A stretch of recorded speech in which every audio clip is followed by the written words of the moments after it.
안녕하세요. 저는 60대 여성입니다. 하나의 엄마로서 살아온 인생이 황혼의 문턱에 이르렀다고 생각하니 여러 가지 감정이 북받치는 요즘이에요. 어떤 때에는 제 인생에 스며든 노을이 벅차고 뜨겁게 느껴졌다가 어떤 때에는 그 노을이 너무나 가슴 시리고 서운하게도 느껴집니다. 여러분은 어떤 인생을 살아오셨나요? 지나와 생각해보니 저의 인생은 참 보잘것없었다는 생각이 듭니다. 어쩌다 이렇게 순식간에 인생의 절반이 넘는 세월이 흘러버린 것일까요? 슬픈 세월은 야속하게도 흘러버리고 곁에 남아 만질 수 있는 것이라고는 제 나약해진 몸뚱이 하나입니다. 그럼에도 매일같이 하루라도 더 건강하게 살아보려고 몸에 나쁘다는 것은 먹지 않고 몸에 좋다는 것만 챙겨 먹으면서 악착같이 살아보려고 노력 중이에요. 이쯤 살았으면 이제 나 편한 대로만 살면 되지 않나 하는 생각들이 불쑥불쑥 찾아오지만 그럴 때마다 한 가지 이유가 저를 채찍질하네요. 앞으로의 인생이 그동안의 인생보다 더 중요하다고 말입니다. 제 가장 소중한 보물 1호는 저희 딸이었습니다.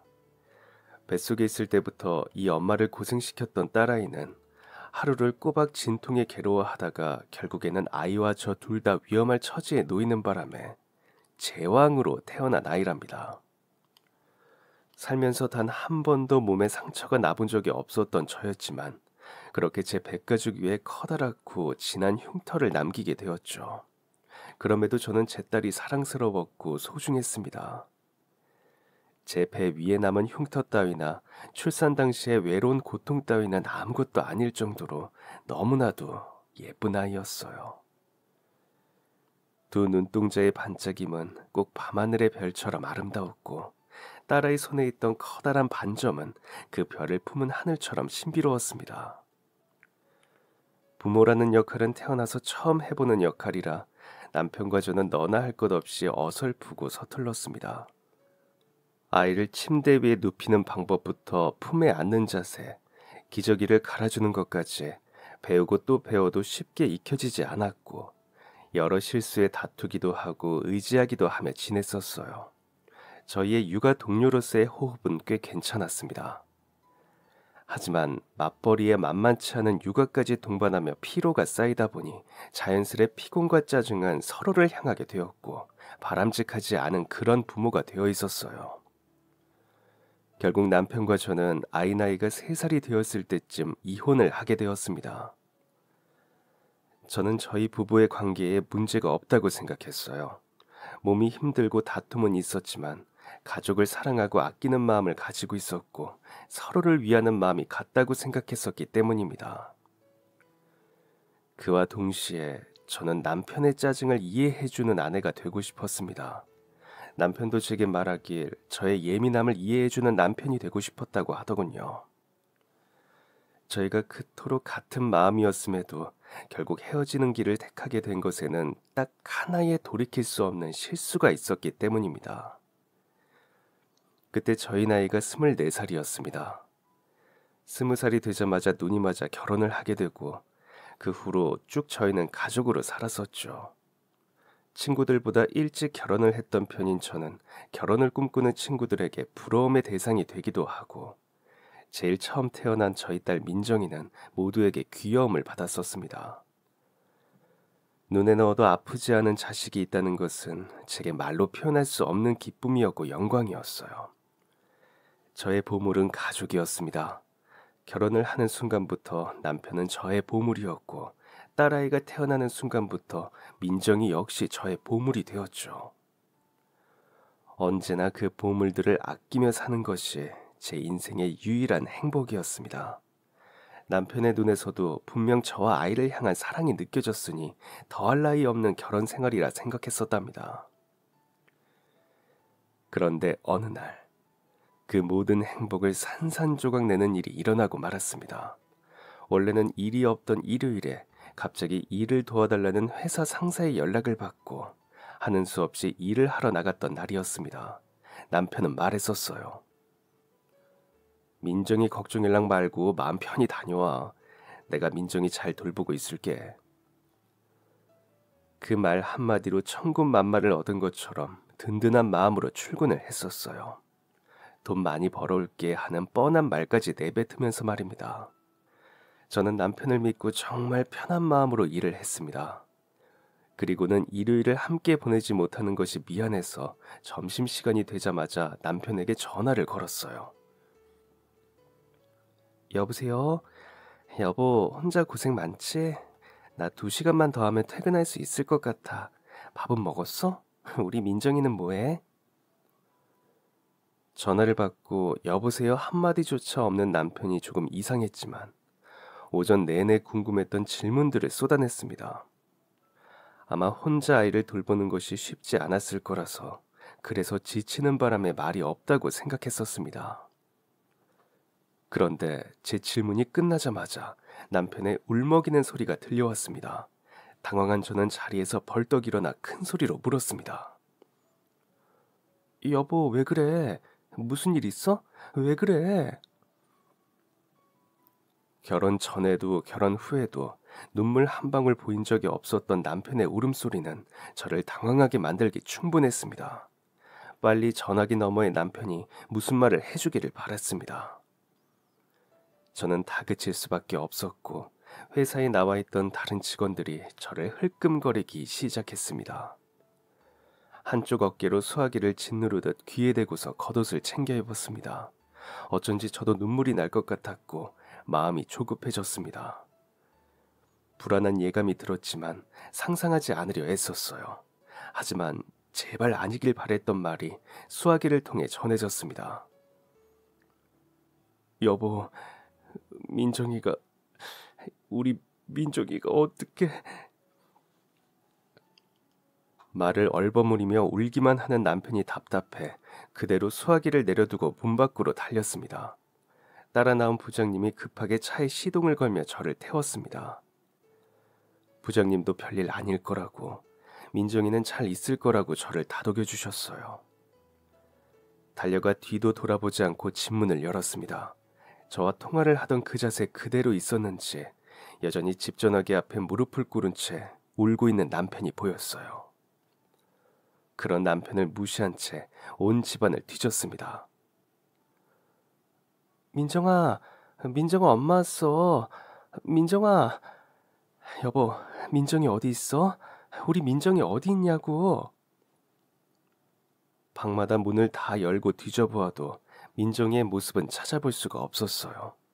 반쯤 미친 얼굴을 하고서 남편의 어깨를 붙잡고 흔들며 다그쳤어요. 그랬더니 남편이 정말 용서할 수 없는 말을 뱉더군요. 잠깐이었는데, 정말 잠깐이었는데 사라졌어. 결국 제가 가장 아니길 바랬던 일이 일어난 것이었습니다. 아이를 데리고 시장에 나갔다가 잠깐 아는 사람을 만나 대화를 나누었는데 그 사이에 민정이를 태우고 있던 유모차가 감쪽같이 사라졌다는 것이었어요. 오전 내내 시장을 돌아다니며 수소문하고 여기저기 민정이 이름을 부르며 찾으러 다녔지만 민정이는 물론 민정이가 타고 있던 유모차마저도 찾을 수가 없었다고 했습니다. 믿기 싫은 현실에 눈물도 나지 않고 그럴 리가 없다며 당장 앞집을 찾아갔어요. 저희 집 딸이 없어졌어요. 저랑 남편이 아이를 찾으러 나가야 하는데 혹시라도 집으로 연락이 올까봐 불안해서 혹시 저희 집에 잠깐 계셔 주실 수 있을까요? 가까이 어디 부탁할 사람도 없고 해서 무례한 걸 알면서도 부탁드립니다. 아주머니께서는 얼른 가보라며 저희 집 전화기 앞을 지켜주시겠다 약속까지 해주셨고 저는 그대로 남편을 윽박지르듯 불러내어 밖으로 나갔습니다. 남편은 경찰서로, 저는 남편이 아이와 함께 갔었다는 시장으로 향했습니다. 지갑에 있던 아이 사진을 꺼내어 시장 상인 단 한 분도 빠짐없이 붙들고 모두에게 여쭈었어요. 아이를 찾고 있는데 잠깐만 시간 내서 자세히 봐주시라고. 모두가 안타까워하며 하나같이 말씀하시더군요. 아이 얼굴은 기억이 안 나는데 아유 안타까워서 어쩌나. 아기 엄마 힘내요. 힘내라는 말이 꼭 아이를 찾을 수 없을 것만 같은 말로 들려 괴로웠지만 근처에 있을 거라는 몇몇 분들의 말에 힘입어 동네를 이잡듯 뒤지기 시작했습니다. 하지만 그 많은 아이들 중 민정이의 모습은 찾아볼 수 없었습니다. 미칠 것 같은 마음에 찢어지는 가슴을 붙잡고 남편이 들렸을 경찰서를 다시 찾았습니다. 그런데 경찰서 앞 하단에 앉아있는 남편의 모습이 보이더군요. 여전히 울고만 있는 모습. 불현듯 경찰에 신고를 하고 한 발자국도 움직이지 않았을 것이라는 생각이 들어 화가 치솟았습니다. 당신 지금 눈물이 나와? 민정이 찾지 않고 여기서 뭐하고 있는 거야 대체? 남편은 고개를 들어 퉁퉁 부은 얼굴을 하고 제게 말하더군요. 내가 내 맘대로 울지도 못하냐? 아무리 찾아도 없는데 나더러 어쩌라는 거야? 할 말이 없었습니다. 그게 애 아빠가 할 소리냐고 따져보았지만 돌아오는 말은 없었어요. 억울함에 환장할 것 같은 제 가슴을 꾹 누르며 남편에게 울분을 토해냈습니다. 당신이 여기서 눈물이나 짜내고 있는 이 여유로운 순간에 우리 민정이는 겨우 2살밖에 안 된 우리 민정이는 걔는 얼마나 무섭고 두렵겠어. 속으로 얼마나 애타게 엄마 아빠를 찾고 있겠어. 빨리 자기 찾아달라고 속으로 얼마나 외치고 있겠어. 남편은 제 말을 듣고 화를 내듯 자리에서 일어나 어디론가 걸어갔고 저는 그대로 다시 경찰서에 들어갔습니다. 아이를 잃어버렸다는 말에 접수된 내용을 확인한 경찰은 지금 찾아보고 있으니 댁에 돌아가 기다리시라는 말뿐이었어요. 벽에 걸린 시계를 보니 어느덧 밤 시간이 되어 있더군요. 저희 집으로 전화를 걸어 아주머니께 감사하다는 인사를 전했습니다. 갑자기 부탁해서 죄송했고 늦은 시간까지 도와주셔서 감사했다고 말이에요. 그런데 정말 감사하게도 집에 누가 오기 전까지 전화기를 지켜주시겠다고 하시더군요. 남편도 답답하게 굴고 경찰서에서도 답답한 대답이 돌아오니 제 마음도 지쳤던 찰나 아주머니의 그 말 한마디에 힘이 솟았습니다. 엄마가 애 찾아야지 하시는 말씀이 어찌나 고맙던지 감사하다고 냉큼 전화를 끊고 다시 거리를 달렸어요.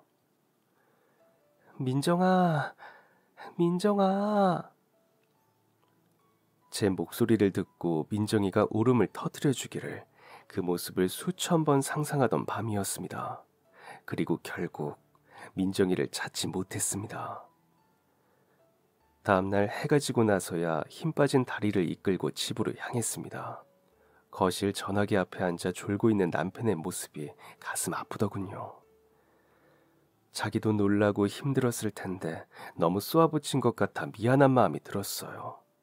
그런데 뒤를 돌아 주방 식탁을 확인하는 순간 다시는 내지 않으려 했던 화가 치솟고 말았습니다. 제가 이상한 사람일지도 모르겠지만 아이를 잃어버렸으니 밥은 당연히 굶어야 한다고, 아이를 찾지 못했으니 밥이 넘어갈 리가 없다고 생각한 제가 나쁜 사람일지도 몰라요. 가스레인지 위에 있던 찌개는 물론이고 냉장고에 있는 반찬들까지 몽땅 꺼내어 밥을 챙겨 먹은 남편이 이상하게 소름 끼쳤습니다. 제가 들어온 것을 느꼈는지 남편이 잠에서 깨어났고 저는 남편을 향해 물었어요. 혹시 밥 먹었어? 배가 고파서 먼저 먹었어. 당신은? 저는 곧이어 속으로 생각한 것들을 입 밖으로 뱉어내지 않았습니다. 그때 그냥 그렇게 생각했던 것 같아요. 아, 이 남자는 나와는 다른 사람이구나. 이 남자는 자기 자식을 잃어버리고도 저 살겠다고 하루 한 끼를 굶지 못하는 사람이구나. 누가 아이를 잃어버렸고 그래서 누구의 잘잘못을 따지고 싶은 마음은 없었습니다. 하루, 이틀, 일주일이 지나면서 점점 남편에 대한 믿음이 사라지고 배신감이 커지기 시작했어요. 무식했던 저는 일주일 내내 식사를 할 생각을 하지 못했다가 결국 쓰러져서 병원에 실려간 후에야 밥을 먹기 시작했습니다. 저 살기 위해서, 제 배 채우기 위해서가 아니었습니다. 쓰러지지 않아야 아이를 찾을 수 있었습니다. 어디에서 누구에게 끌려가 모습을 드러내지 않은지 알 수 없는 민정이를 찾아내려면 제가 멀쩡히 걸을 수 있어야 했습니다.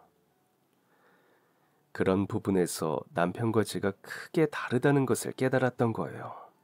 솔직히 더는 남편이 사람으로 보이지 않았습니다. 당신이 잘못해서 애가 없어지지 않았느냐고, 왜 일말의 죄책감도 느끼지 않는 사람처럼 구는 거냐고 따지지도 않았습니다. 말을 섞고 싶지 않았고, 그렇게 1년을 남편과 말 한마디 나누지 않은 채로 아이 찾는 것에만 전념하며 시간을 보냈습니다. 하지만 그러는 동안 결국 아이는 끝내 찾지 못했고, 저희 집은 풍비박산이 났습니다. 결혼 생활은 끝이 났다고 생각했습니다. 이혼 서류를 내미는 남편에게 이유를 물었습니다. 사람답게 살고 싶다고 하더군요.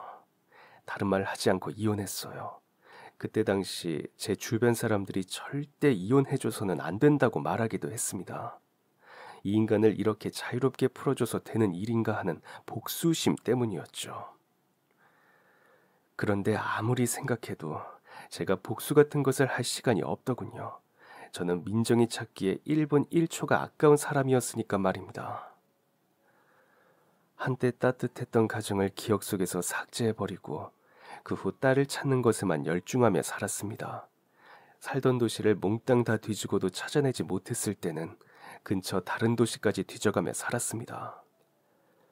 가진 것은 점점 바닥을 드러냈고, 아이를 찾으려면 여기저기 옮겨 다녀야 했고, 그러려면 돈이 필요했고, 그러기 위해선 일을 해야 했습니다. 손에 잡히는 돈 드는 일은 몽땅했습니다. 그러는 동안 거울을 보면 시체 하나가 눈을 끔뻑이며 서 있는 것만 같았습니다. 몰골은 이미 망가진 지 오래였고, 사람들에게는 잃어버린 딸 이야기 말고는 다른 이야기를 하는 법도 잊어버리게 되었지요. 어린 딸을 잃어버리고 약 40년 가까이 되는 시간 동안을 산송장으로 살았습니다. 그러다 보니 전국 팔도를 다 돌았습니다. 여기저기를 떠돌며 아직 가지 못한 남아있는 지도를 볼 때 그래도 아직 가보지 못한 곳이 있다는 생각에 희망을 놓지 않았었는데, 전국을 다 돌고 나니 허망한 마음을 숨길 수가 없더라고요. 그래서 포기할까 생각도 했었습니다. 혹시 어디에서 힘들게 살아있거나 엄마를 원망하며 살아가고 있지는 않을까 걱정하는 것도 의미가 없는 것만 같았습니다. 그렇게 저는 처음 살던 동네 근처로 돌아와 집을 구했습니다. 이제는 딸을 찾더라도 훌쩍 커버렸을 딸을 제가 한눈에 알아볼 수 없을 것 같다는 생각이 자꾸만 들더군요. 그래서 함께 살았던 동네에 집을 구하고 싶었습니다. 그런데 모은 돈이 없어서 그런지 어림도 없더라고요. 집값은 또 왜 이렇게 올랐는지. 하는 수 없이 근처 동네에 조금 싼 집을 구해 살게 되었습니다. 이제는 계속 그 동네에서 남은 생을 보낼 작정으로 그 동네 마트에 일을 구하게 되었어요. 이곳 저곳 돌아다니며 했던 일들 중에 그나마 제일 희망 있는 일이었습니다. 몇 살이 되었든 생필품을 사러 꼭 들르게 되는 곳이 마트였으니까요. 그래서 그곳에서 계산하는 손님들의 얼굴을 확인하며 지냈습니다. 물론 그 많은 손님들 중 민정이는 없었습니다. 그 대신 다른 사람들을 마주치게 되었어요. 국민학교 시절 친했던 동창 혜자를 만나게 된 것입니다. 습관처럼 손님들 얼굴을 살피다 익숙한 얼굴이라 잠시 멈칫했는데, 그런 저를 보고 그 친구가 먼저 제 이름을 불렀어요. 반가움에 그때로 돌아간 것처럼 웃음이 지어졌습니다. 어머, 영우가, 너 이 동네 사는 줄 몰랐는데. 얼마 전에 이사 왔다는 제 말을 들은 친구는 다른 친구의 소식도 전했습니다. 그럼 앞으로 예전처럼 셋이서 얼굴 보고 지내면 재미있겠다면서 말이에요. 하지만 저는 순간적으로 반가움을 가졌던 마음에 죄책감이 들었습니다. 그래서 우물쭈물 웃기만 했는데, 며칠 후 다시 마트를 찾아온 혜자가 저를 보고 그러더군요. 너 연락처 좀 줘. 순이하고 나도 다시 연락하고 지낸 지 얼마 안 됐는데 어제 전화하다가 네 이야기하니까 많이 보고 싶어 하더라. 우리 각자 힘들게 사느라 좀 뜸해졌어도 다시 만난 것 운명 삼아 예전처럼 지내보자. 그 말에 연락처를 주지 않을 수가 없었어요. 솔직히 민정이 찾느라 남편과도 찢어지고 힘들게 살았던 시간 동안 외로움이 있었기도 했고 말이에요.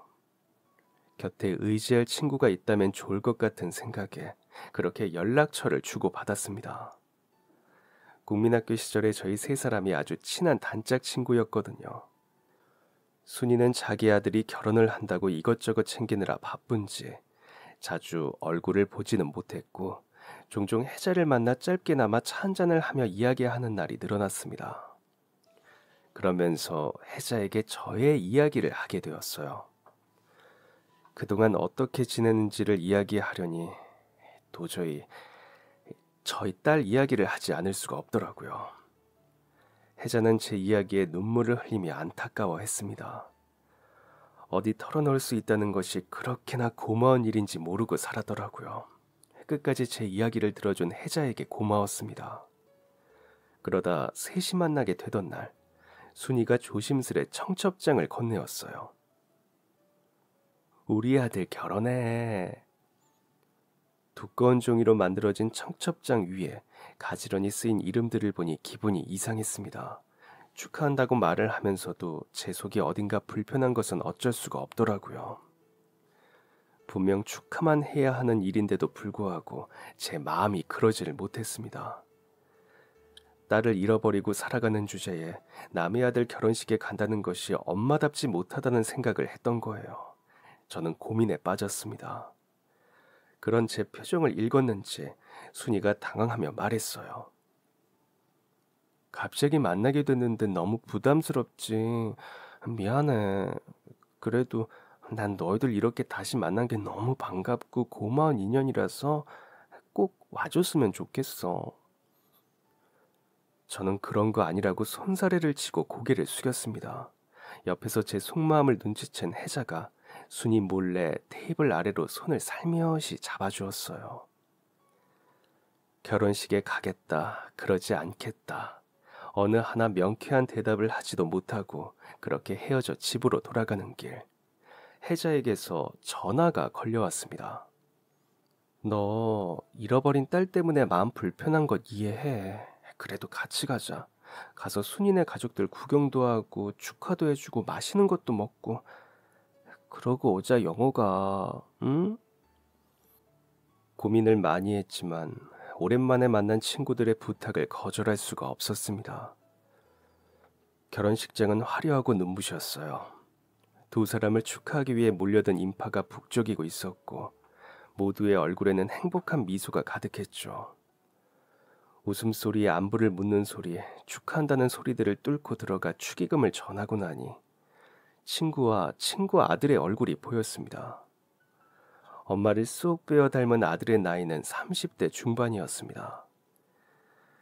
자연스레 마음속으로 민정이와의 나이 차이를 계산해 보게 되더군요. 자꾸 민정이 생각이 들었습니다. 옆에서 말을 거는데도 제가 넋을 놓고 있자 혜자가 저를 툭툭 치며 순이 며느리가 저기에 있다며 시선을 돌리게끔 해주었어요. 그 말에 시선을 옮기니 순이의 사돈되는 사람들과 며느리가 나란히 서 있는 것이 보였습니다. 신부 대기실에 가야만 신부 얼굴을 확인할 수 있을 줄 알았는데 그곳에 나와 있어 살짝 놀랐죠. 왜 신부가 저기 나와 있는 거야? 제가 물었더니 혜자가 대답했습니다. 요즘은 신부들이 대기실에 가만히 앉아있는 게 싫다고 저렇게 밖에 나와 하객들한테 인사를 하기도 한다네. 대기실에 가만히 앉아있는 것도 영 힘든 게 아닌데 저렇게 나와서 인사하는 것도 보기 좋지 뭐. 찾아주신 분들한테 한 분 한 분 직접 인사드릴 수도 있고 말이야. 요즘 유행하는 결혼 문화라며 이야기를 하는 혜자의 얼굴이 밝았습니다. 며칠 후면 그 친구의 딸도 결혼을 한다고 했었거든요. 그러고 보니 저는 그런 것에 전혀 아는 것이 없더라고요. 아마 민정이가 여전히 내 곁에 있었더라면 나도 지금쯤 한참 그런 것들에 관심을 기울이고 웃는 소리를 낼 수 있었겠지. 역시나 괜히 왔다는 생각이 들었습니다. 저는 여전히 누군가를 축하해줄 마음이 없는 상태였어요. 친구들의 말 한마디 한마디에 그리고 결혼식장의 작은 분위기 하나에도 제 마음이 출렁였습니다. 자꾸 딸 생각을 하지 않을 수가 없었어요. 우리 딸이 지금 저 나이 때인데 우리 딸도 지금쯤 결혼을 했을 나이인데 어쩌면 이미 결혼을 하고 아이까지 있어도 전혀 이상할 것이 없을 나이인데 하는 생각이 제 마음을 불편하게 했습니다. 그렇게 서 있는데 하객들과 정신없이 인사를 주고받던 순이가 잠깐 여유가 생겼는지 저희 쪽으로 다가왔습니다. 그러더니 저희를 보고 말했죠. 우리 며느리 한번 인사 나눌래? 저는 옆에 서 있던 혜자를 향해 고개를 저었습니다. 남의 딸을 보면서 제 딸 생각을 하는 것도 지겨웠거든요. 가슴이 콩닥거리고 눈물이 자꾸 나오려고 했습니다. 화장실 좀 다녀오겠다고 말하려는데 그걸 눈치채지 못한 혜자가 제 손목을 잡고 저를 끌어당겼어요. 불쑥 순식간에 몸이 당겨지고 겨우 2걸음이면 닿을 거리에서 순이의 며느리와 마주했습니다. 시어머니의 친구분들이라는 말에 화사한 미소를 지으며 감사하다고 고개를 꾸벅이는 신부의 얼굴은 정말이지 곱더군요. 그 옆에 서서 며느리 자랑을 해대는 순이의 얼굴에 행복이 가득했어요. 부럽기도 하고 그와 동시에 가슴이 아팠습니다. 그런데 그때 제 2눈에 익숙한 무언가가 들어왔습니다. 40년 동안 간절히 찾던 흔적, 친구 집의 경사를 진심으로 축하해주지는 못할 망정 부러움과 괴로움에 힘들어하던 저의 눈에 한순간에 들어와 버린 그것의 정체는 저를 그 자리에 굳어버리게 했습니다. 며느리와의 인사가 끝나고 혜자가 식장 안으로 들어가자고 저를 끌어당기는데도 쉽사리 발걸음이 떨어지지 않았어요. 이상한 모습을 보이는 제게 어색한 눈으로 끝까지 웃어주던 순이 며느리의 얼굴, 그리고 가지런히 모으고 있던 손의 손등에 너무나도 선명히 보이던 커다란 반점. 예식장에 들어가 자리를 잡고 앉아 예식을 보는 내내 머릿속에서 떨쳐지지가 않았습니다. 그럴 리가 없지 않나 하고 저 혼자 고개를 저어도 보고 행진하는 신부를 뚫어져라 살피면서도 자꾸만 그 작은 확률에 기대를 품게 되었어요. 결국 옆에 앉아있던 혜자에게 이야기를 꺼냈습니다. 혜자야, 순이 며느리 말이야. 집이 어디래? 부모님은 뭐하는 사람이래? 혜자는 저의 질문에 이상하다는 듯 저를 쳐다보았습니다. 쓸데없이 그런 게 왜 궁금하냐는 듯한 말투와 눈빛. 제 질문에 다른 뜻이 있다고 생각하는 것 같았죠. 저는 그런 혜자를 붙잡고 다시 한번 물었습니다. 혹시 며느리가 부모 없이 자랐다고 하지는 않던? 만약 아니라면 신뢰가 되는 생각이라는 걸 알고 있었습니다. 하지만 계속해서 드는 의심을 떨쳐버리기 힘들었어요. 혜자가 저를 안타까운 눈으로 바라보며 말했습니다. 얘 영어가 너 왜 그런 소리를 하는 거야? 아까 신부 측 보니까 그 집 부모들도 다 자리에 있던데. 너 설마 민정이 생각나서 그래?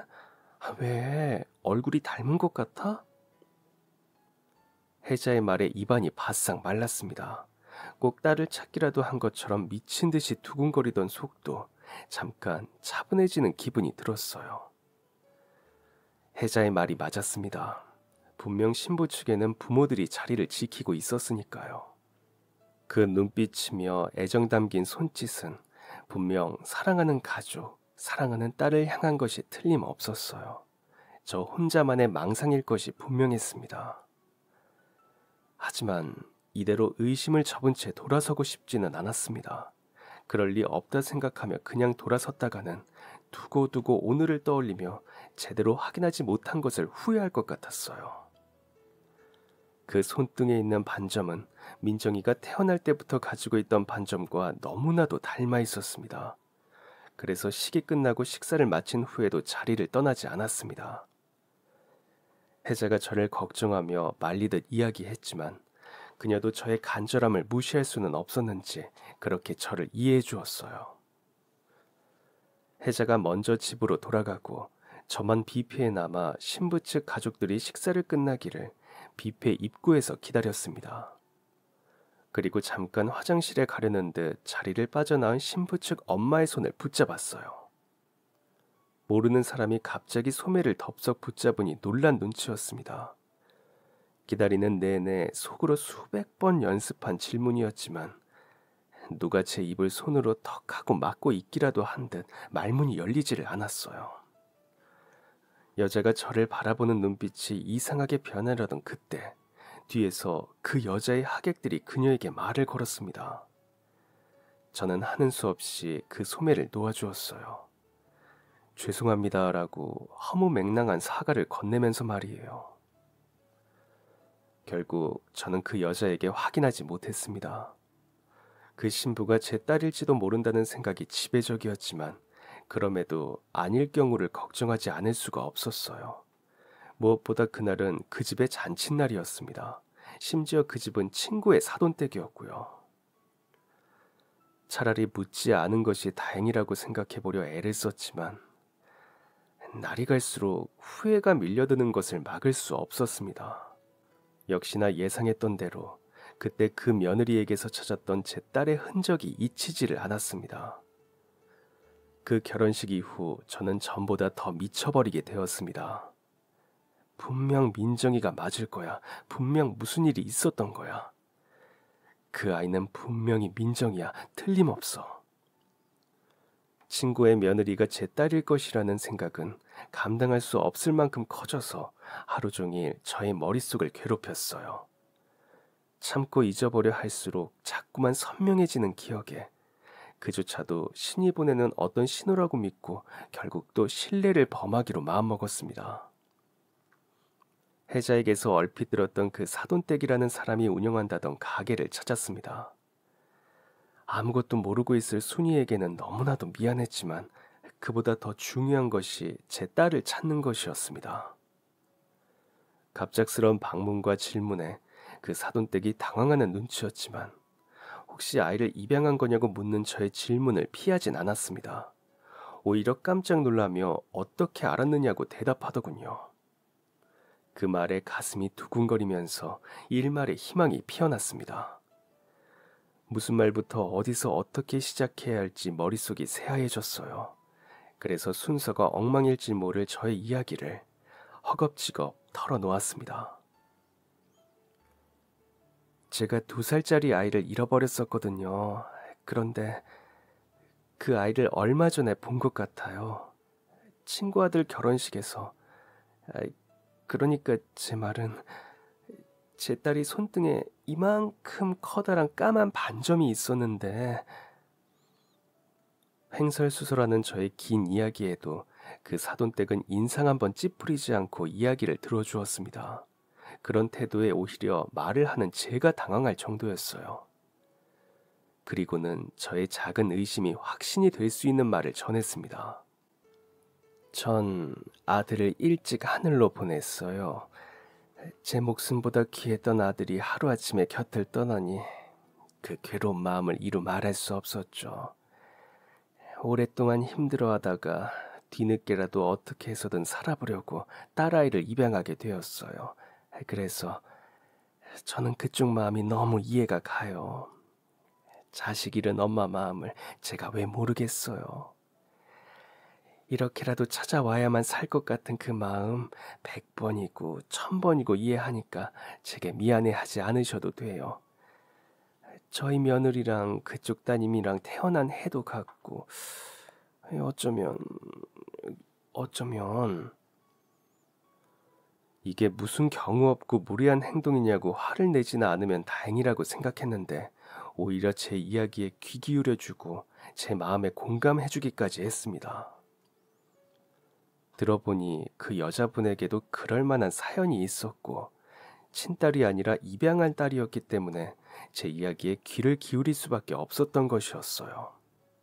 그 후로도 긴 대화를 나누었던 저희는 다시 만날 날을 약속하며 그렇게 헤어졌습니다. 신혼여행 끝나고 돌아오면 제가 자리 한번 만들어 놓을게요. 그때 한번 가까이서 직접 보시고 할 수 있으면 유전자 검사를. 너무나도 고마운 분이셨습니다. 입양을 했으니 친모 따위는 필요 없다 여길 수 있는 부분이라 생각했는데 먼저 선뜻 나서서 자리를 만들어주겠다고 말하는 그 마음에 감사했어요. 그리고 마침내 그날이 되었습니다. 어색한 공기가 맴돌았지만 저는 이미 딸을 찾았다는 생각에 자꾸 눈물이 났죠. 눈물을 주체하지 못하는 저를 대신해 친구의 사돈댁과 며느리가 이런저런 이야기를 들려주었습니다. 그간 어디서 어떻게 지냈는지에 관한 이야기였어요. 애를 입양한 건 8살 때였어요.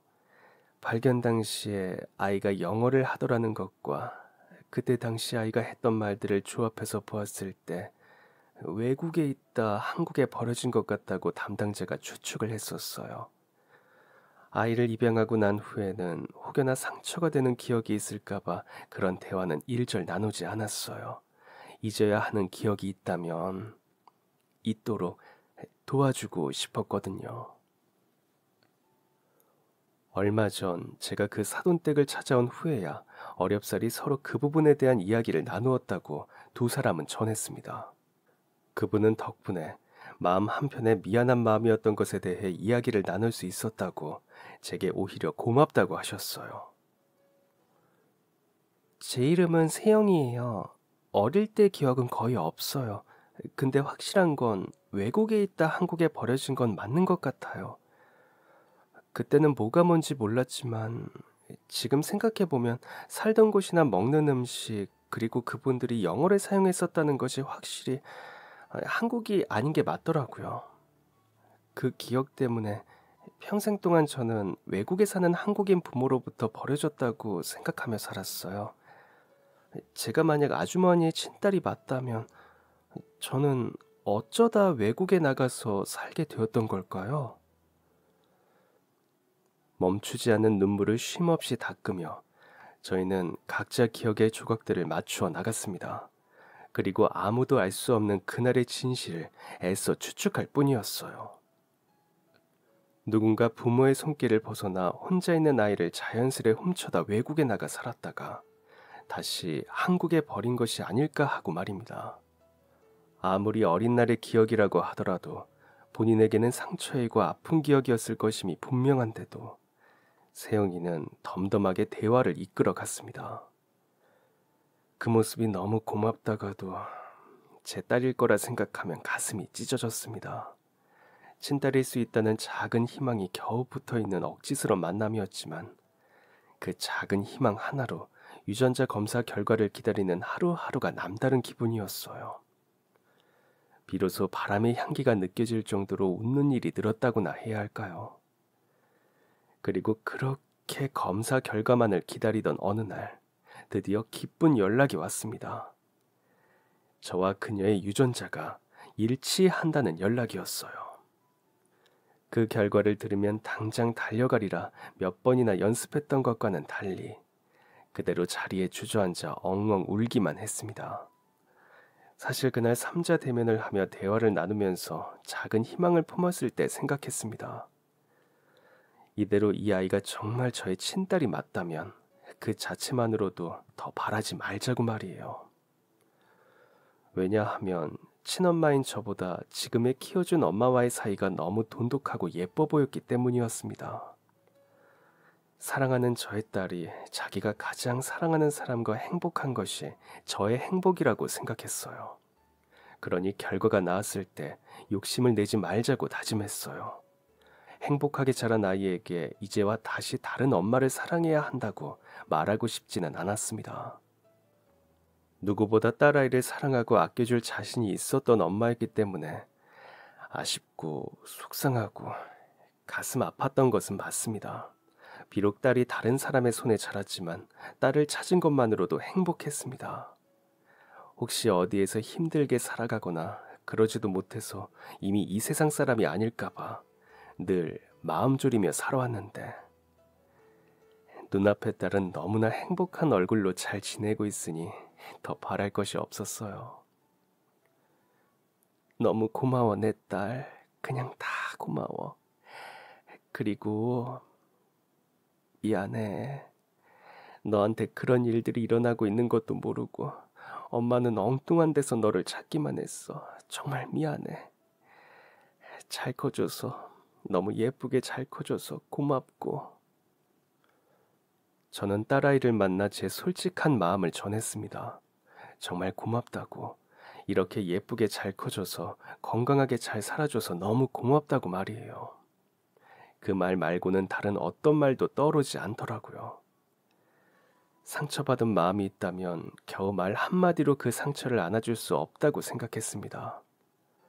아이가 허락한다면 앞으로 남은 시간 동안 그동안 주지 못했던 사랑을 나눠주며 마음으로 치유해주고 싶을 뿐이었죠. 그리고는 그분께도 마음을 전했습니다. 친모인 제가 찾지도 못하고 방황하는 동안 그 작은 손 놓지 않고 꼭 잡아주셔서 정말 감사하다고요. 덕분에 이렇게 제가 친딸을 다시 만나고 웃을 수 있게 되었습니다. 불쾌하실지 모르는 갑작스런 방문에도 제 이야기를 다 들어주시고 이렇게 아이와 다시 만날 수 있게 자리까지 만들어주시고 그리고 무엇보다 아이를 사랑으로 키워주셔서 정말 고맙습니다. 넘치는 사랑에 누가 보아도 너무 예쁜 여자가 될 수 있었던 거예요. 정말 감사합니다. 정말 고맙습니다. 그 후 저는 행복을 되찾았답니다. 지난 40여 년간의 지옥 같은 시간들을 보상받기라도 하듯 1분 1초가 행복으로 가득 찬 날을 보내고 있어요.